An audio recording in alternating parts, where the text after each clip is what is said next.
the good thing is there are so many pathways available now as well. Some factors are very, very important, and you need to take note of this. Hi guys, welcome back to another video. My name is T. If you are seeing my face for the very first time, I make videos about my relocation journey, my immigration process, and also just share my life through vlogs.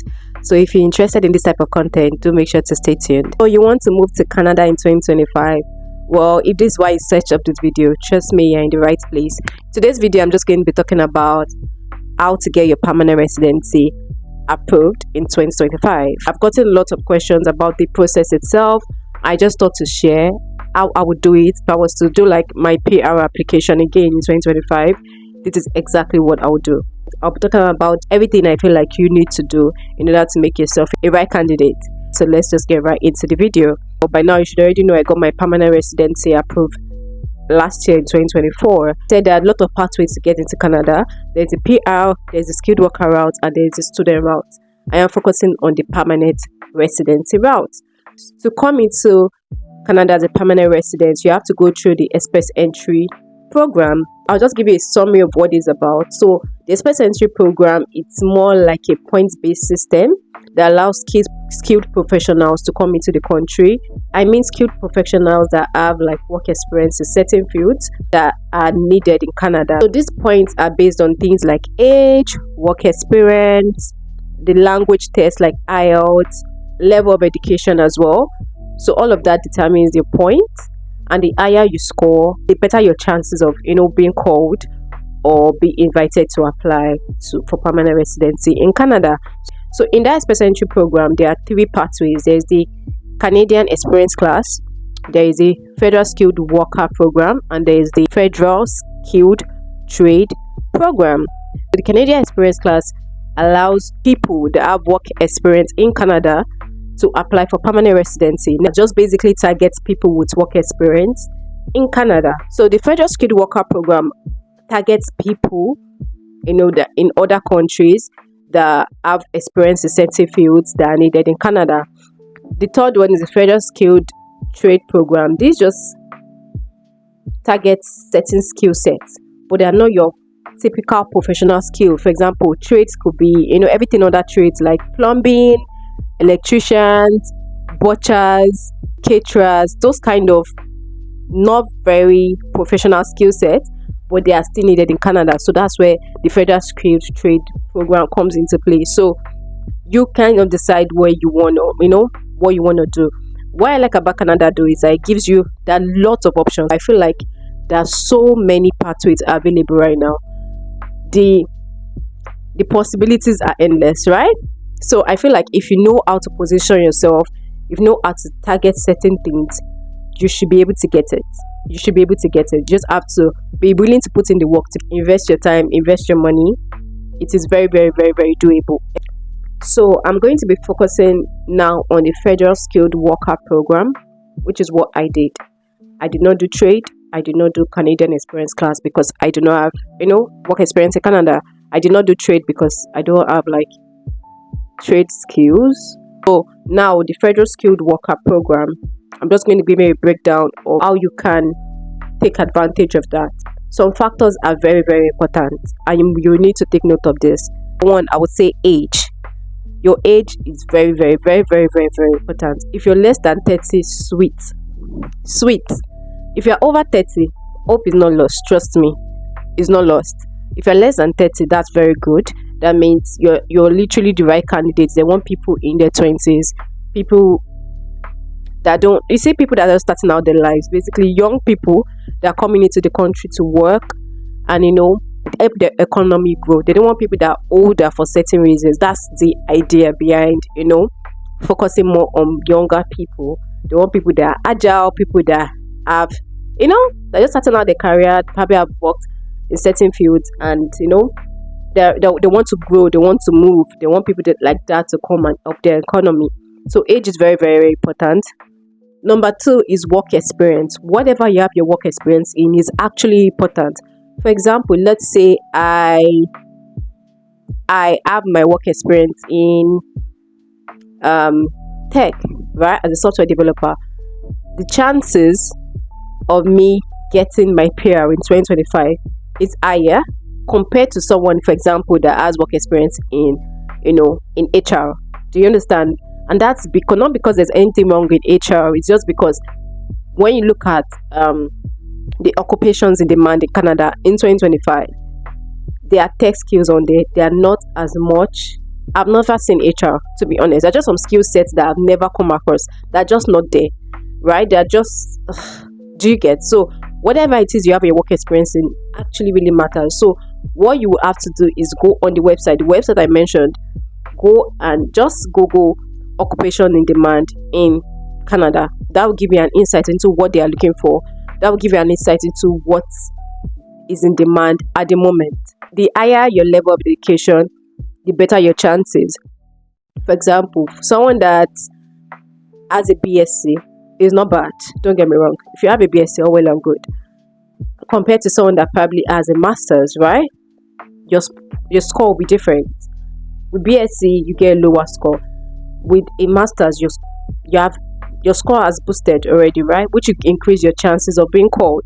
That's why your level of education is quite important. Also, the language test, whatever you score in your IELTS, if you decide to do IELTS, if you decide to do CELPIP, whichever one you decide to do, your score matters. I would advise you try to max out in 2025. Please try to max out your IELTS. When I mean max out, I mean try to get the top bands. I don't expect that you get the 99 everywhere. And if you can do it, all well and good. But I know it's not easy. Coming from someone that wrote IELTS a lot, I know for sure that it's not easy. But you can aim to. Don't be scared to.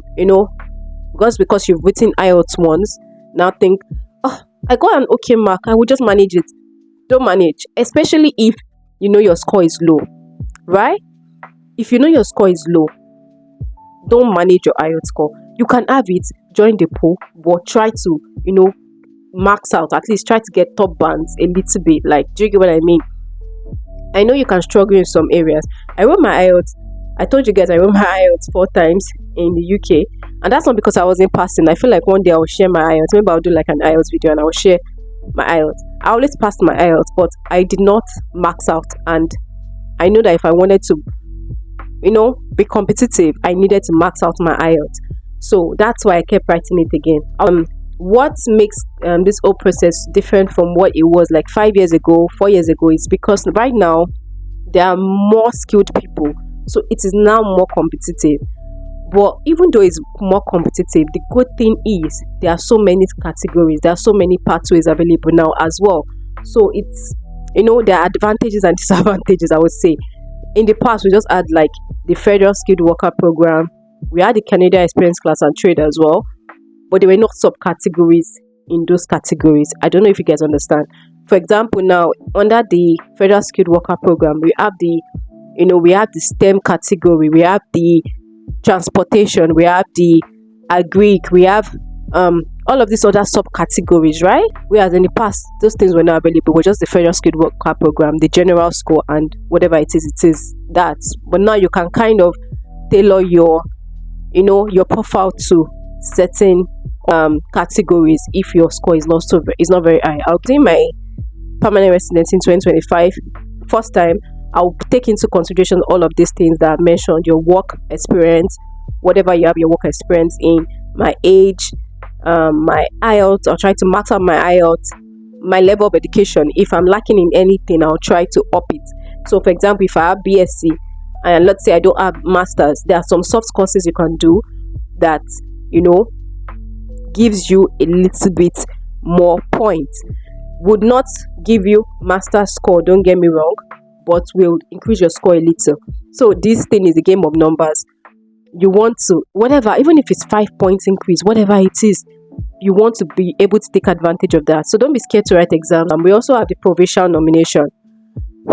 I'll try to explain provincial nomination in simpler terms. When you write WAEC, and the federal have their own cutoff for certain schools, but also the states have their own cutoff, right?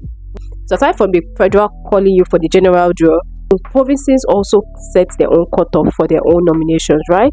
So provinces, Alberta, Ontario, New Brunswick, Saskatchewan, all of these provinces, they also like call people outside of this federal draw. So provinces also know what they need.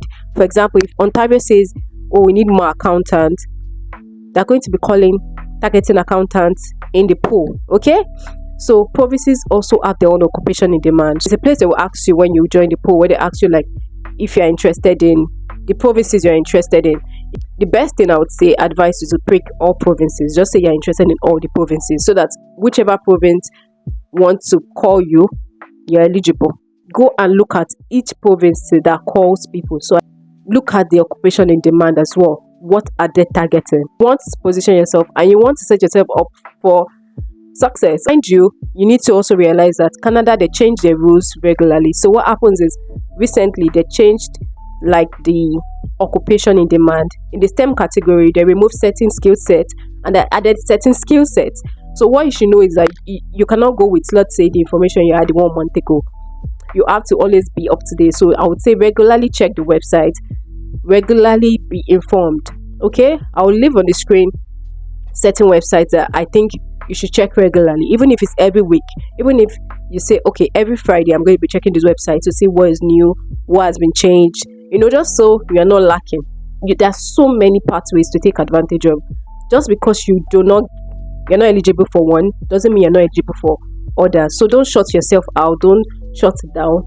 Read up on all the categories and subcategories. If I don't want to stay in the pool for a long time unnecessarily, what I'll do is go on the website, check your eligibility. So when you go on the website, I'll drop the link where you can put in your details, everything you have, and it tells you your score. You put everything about you. It will ask you for your IELTS results. You can make up something, right, that you think is doable. Just because you've not written IELTS doesn't mean you cannot, just put in figures that you think is doable for your IELTS. That you target for your IELTS. It will ask you I'll leave the link on the screen. It will ask you your age, your work experience, how many years of work experience you are, All of these factors then gives you like a score at the end. Now, when you get your score, I would advise that you now go and check the last draw that was done. Maybe they did a draw last week. Check what the cutoff mark is. I'm going to also check the trend and see for the past 4 months or 5 months, how frequently have they been doing draws. So for example, if I'm a 490 something, draws are being done twice a month, and let's say the last cutoff mark was 500, that tells me that eventually in a couple of months it will get to my score. Now, based on the information that I know now, based on the information of what is happening, let's not deceive ourselves. Canada is not doing draws regularly anymore. There was a time draws were being done consistently, but that's not happening again, right? So for whatever reason, they're not consistent with the draw. What that tells me is I cannot put my hope, I cannot plan my life around how they are doing their draws. If my score is too low compared to the last draw, that tells me that if I stay in the pool for too long, I will just be staying in the pool because draws are not done consistently for it to get to my turn. Now I'm going to look at other categories. Okay, so there's transportation, there's STEM, there's agric. The categories also cover nurses and medical people in the medical field. So now I'm going to look at those categories. Those categories are still other federal, but they're not the general draw. The general draw right now is I. So I'll go on those categories. For example, let's say I have work experience in STEM. So I'm going to look at STEM category. When was the last time they did a draw? How frequently do they do draws? I'm now going to target that category. That doesn't mean I'm not in the federal. If federal call me, I'm still eligible, right? But my target right now is no longer federal because I know the chances of them calling me for federal is slim. I'm going to target those categories. Do you get what I mean? Because the chances of being called in those categories are higher. So that's going to be my target. So if I know the categories don't do draws regularly, but mind you, even if they are doing draws every 2 months, it is still better than waiting endlessly for federal, especially if your score is very low. Make sure your primary NOC, whatever you put in your primary NOC, target whatever category you're eligible for as well, so that if those categories call, you're eligible. If federal calls, you're eligible, you're good. I hope I'm making sense. So let's even now remove category. Let's say okay, even the category safe, I'm not eligible for category. That's fine. Hope is not lost. Hope is not lost. Hope is not lost. I'm going to now look at provinces. Remember, I said provinces also nominate people. So I'm going to look at provinces. So even though I'm in the federal pool, whatever, I'm also going to now stay applied to provinces. If provinces ask me to apply, I'll apply. Some provinces don't require you to apply. They require you to just be in the pool. As long as you're in the pool and you've ticked that you're interested in the province. That's why I said it is best to tick that you're interested in all provinces, so that if any province wants you, you're eligible, right? I'm going to check the occupation in demand in those provinces. If my skill set is in demand, or let's even say like my major skill set is not in demand, I have experience in a job that is, in demand, I'm going to use that experience to apply to the province. If it is a province that requires me to apply to them, yes, Manitoba, Saskatchewan, they require you to apply to them. Mind you, these provinces also have their own requirements, so also read up on that. Some provinces require that you have a family member that lives there. Some requires that you get a job there already. They have their own requirements. So I would advise you read up on these provinces, see what the requirements are. So it is basically positioning yourself in such a way that you can take advantage of different categories. You can take advantage of the fact that there are now so many categories available, right? So you're not just focused on one thing, and if that thing doesn't work, it's almost like you're putting your eggs in one basket, right? If that one thing doesn't work, nothing, you get nothing. So doing all of these things increases your chances of getting an ITA, which is an invitation to apply to Canada. Look at what is in demand, like look at what is happening, look at the trends. Important, read the trends. The trends are very important. You can, whenever they do a draw, you can see how many people they called, what the cutoff mark was, all of those things. Learn to analyze those things. It gives you an idea of what they are doing, right? So you're not like in the dark. You're not like you don't know what's going on. It gives you an idea of where their head is at. For example, if they are calling French people, that tells you that they need people that can speak French in the country. Do you want to go learn French? Do you get what I mean? So what they do even before you get called matters, right? So that's how I will play it to get my ITA. Step 1 is research, information gathering, all of these things to be sure of what is going on. After you've done all of these things, start gathering your documents. Okay? Make sure you have a passport, write your IELTS like I said. You want to do your evaluation, right, for your documents. For example, you said you have BSc, you have to evaluate these documents. WES is a organization that evaluates whatever degree you have. They evaluate it to make sure it's equivalent to Canadian standard. If you say you have 4 years BSc, you have to make sure that it counts, like it is valid. Some schools, for example, if I went to let's say all these Benin, Cotonou schools, I'm not saying it's all, but I'm sure there are some schools there that are not accredited. Some degrees you'll not be able to use it for Canada PR. So make sure you evaluate with WES. It's very important. You need that WES report that says your degree is equivalent to Canadian whatever degree. You need it to join the pool.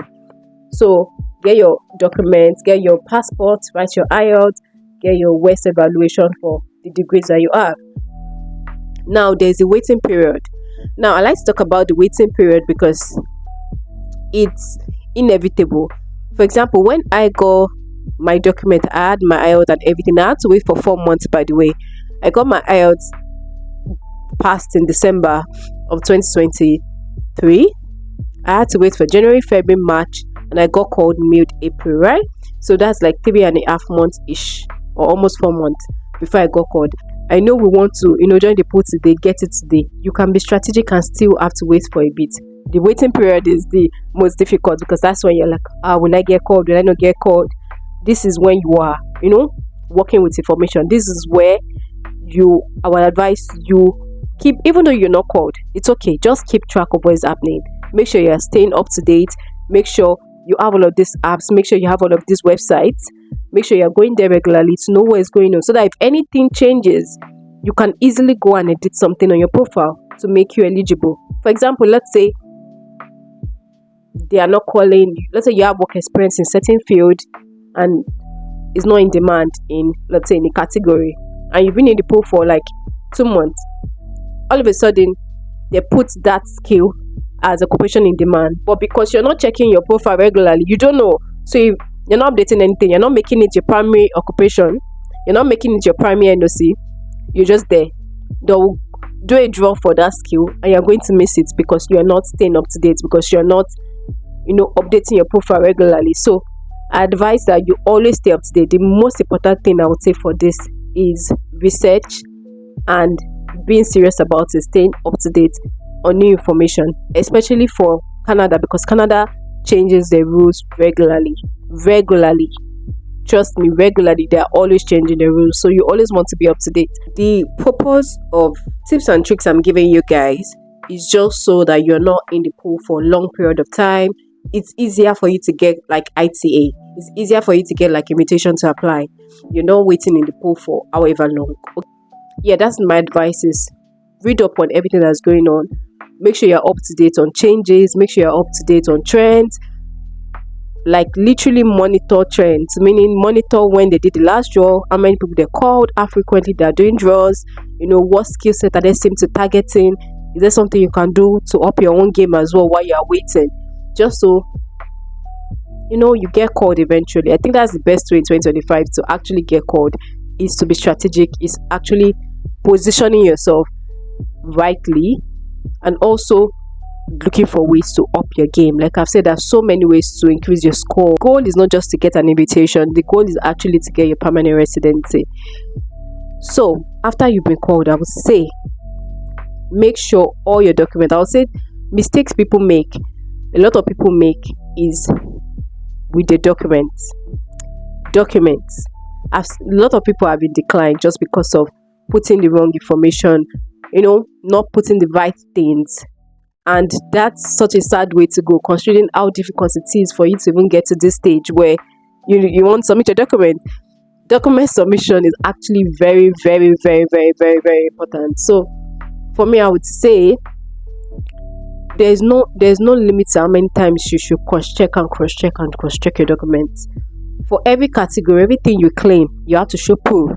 If you say your age, you have to put your birth certificate, you have to put your travel document, as to have your birth certificate. Make sure everything is right. Like you can check, make sure everything is duly signed as well.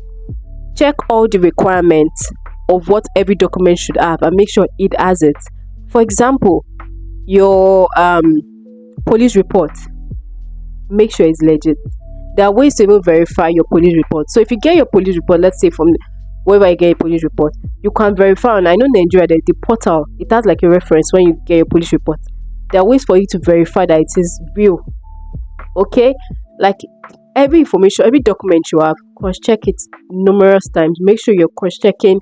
Make sure it follows, like if they say your work reference needs to have like your job description, make sure your job description tallies with the NOC code that you've chosen. That's one thing I know people get rejected for. It's called NOC mismatch, where they claim one NOC code and then the reference is not correlating, right? Make sure the description matches. Like, it's so important. Make sure. I think they said it's 80. It has to match like 80% or 85%. Make sure it matches, right? You don't want to go through all of this stress just for nothing. So make sure every document is duly signed. Check, or there's no over checking. There are a lot of mistakes I realized only because I was over checking. Like my IELTS result, I was almost submitting like the downloaded copy and not the original document. Thank God I checked before. I checked before, mind you. I did not notice anything, but I checked again when I was about to submit my document. I realized, oh, I had the wrong document, right? So you have to like make sure you're checking every document one by one. If you have to keep them in the file, make sure you follow all the requirements.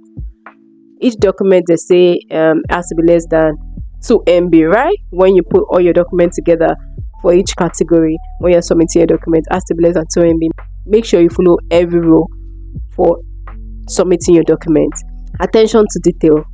You have to have attention to, especially if you are doing this yourself. Like if you're doing it yourself, please check everything, make sure that you have all the right documents, make sure you're submitting the right things, just so you get a successful application. There's someone that her application got rejected because the work experience that she put that she had was not complete. I think it was just like 1 month less, and that was literally just 1 month.